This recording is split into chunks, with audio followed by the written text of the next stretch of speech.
వీళ్ళకి అది లంచ్ తీసుకెళ్తారమ్మా?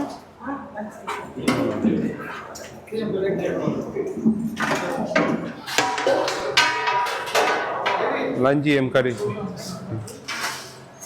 ఇదివా అది అట్లే ఉంది.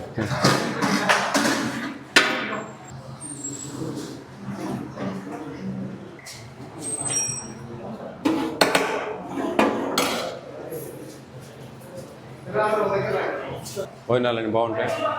పీజీ వాళ్ళు ఉన్నారా ఇక్కడ? బీటెక్ వల్ల ఇంటర్మీడియట్ ఉన్నారా? ఎంత ఉన్నారండి స్ట్రెంగ్త్?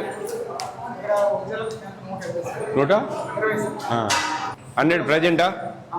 120 అయితే 100 ప్రజెంట్, 20 ఆబ్సెంట్ ఉన్నారు. అకామిడేషన్ అంతా ఉంది ఇక్కడ? ప్రైవేట్ బిల్డింగ్ ఇది? Rented building. బాత్రూమ్స్ ఉన్నాయి అందరికీ?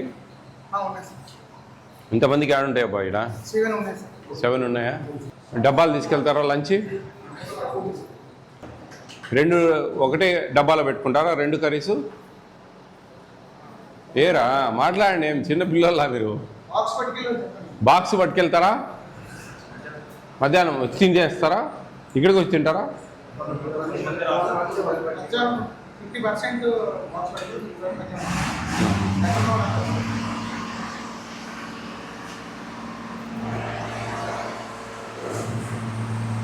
బాగుందా ఇక్కడ? ఫుడ్ అంతా బాగుందా? మీ ఫుడ్ గురించి వచ్చా నేను, బాగుందా ఏందని. మీరు ఏందో భయంగా బిత్తరపోయి చూస్తూ ఉన్నారు. ఏం చిన్న పిల్లల మీసాలు వచ్చినాయి, గడ్డాలు వచ్చినాయి. మీకు అన్నీ సక్రమంగా అందుతూ ఉన్నాయా? మెనూ బోర్డు ప్రకారం అన్నీ వస్తున్నాయా? డైలీ ఎగ్ ఇస్తున్నారా? మామూలు మీరు ఎగ్ ఎప్పుడు ఇస్తున్నారు ఇక్కడ? ఈవినింగా? చికెన్ ఉండే రోజు ఫ్రైడే అండ్ ట్యూస్డే ఆఫ్టర్నూన్ ఇవ్వండి. ఆఫ్టర్నూన్ ఇవ్వండి. 50% ఈడొచ్చి తింటా ఉన్నారు కదా. వాళ్ళు ఏమంటా ఉన్నారు? 50% తీసుకెళ్తారు, 50% ఈడికే వచ్చి తింటామంటున్నారు. వాళ్ళకి ఆఫ్టర్నూన్ ఇవ్వండి అంటున్నారు.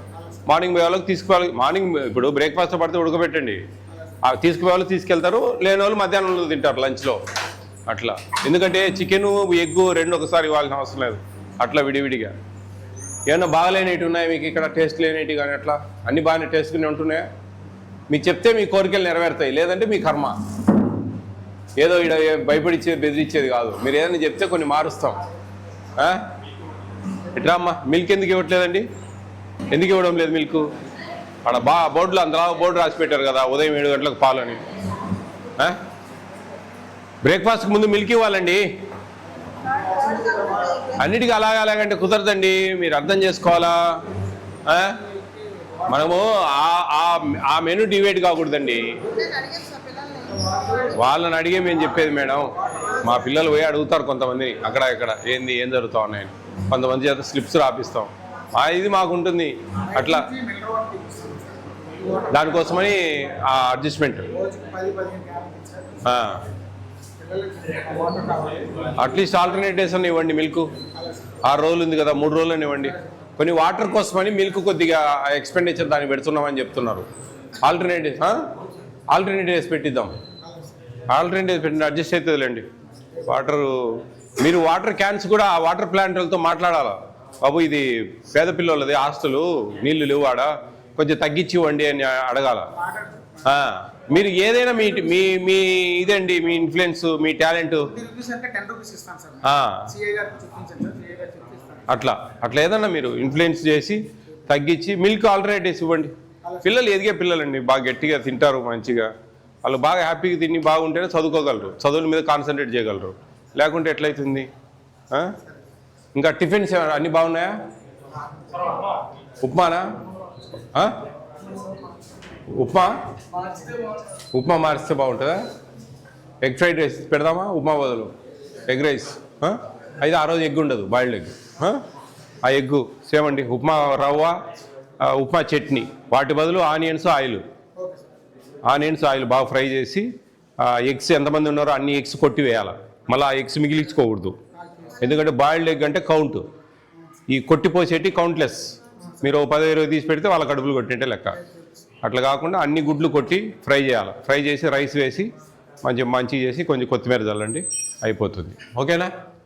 ఇంకా బాగా చదవండి అమ్మా, మంచి అవకాశం మీకు. మీ భవిష్యత్తు మారిపోతుంది. లేదు నెగ్లెక్ట్ చేసి ఆ సెల్ ఫోన్లు చూసుకుంటా అట్లా ఇట్లా టైం పాస్ చేసుకుంటా ఇట్లా చేసుకున్నారంటే మీ భవిష్యత్తు పాడైపోతుంది. మీ తల్లిదండ్రులు ఎంతో ప్రేమ ఇష్టం గౌరవంతో మిమ్మల్ని ఇక్కడ ఎంతో నమ్మకంతో ఇక్కడ వదిలారు. రేపు వాళ్ళకు కొంచెం మనం మంచిగా చూసుకోవాలంటే కనుక మీ చదువులే దానికి మూల కారణం. ఆడ మీరు నెగ్లెక్ట్ చేసినా కానీ మీ తల్లిదండ్రులు ఏమైనా చిన్న చిన్న పనులు చేసుకుంటూ ఉంటారు, చిన్న చిన్న వ్యాపారాలు చేస్తూ ఉంటారు, చిన్న చిన్న ఉద్యోగాలు చేస్తూ ఉంటారు. మీరు కూడా అలా కావకూడదు. మీ తలరాతలు మార్చుకోవాలి, మీ తల్లిదండ్రులని ప్రేమగా చూసుకోవాలి భవిష్యత్తులో. కాబట్టి అర్థం చేసుకోవాలి అందరూ. ఓకేనా? అర్థమవుతుందా? All the best all of you. Be careful, take care of your life and future. Okay, right.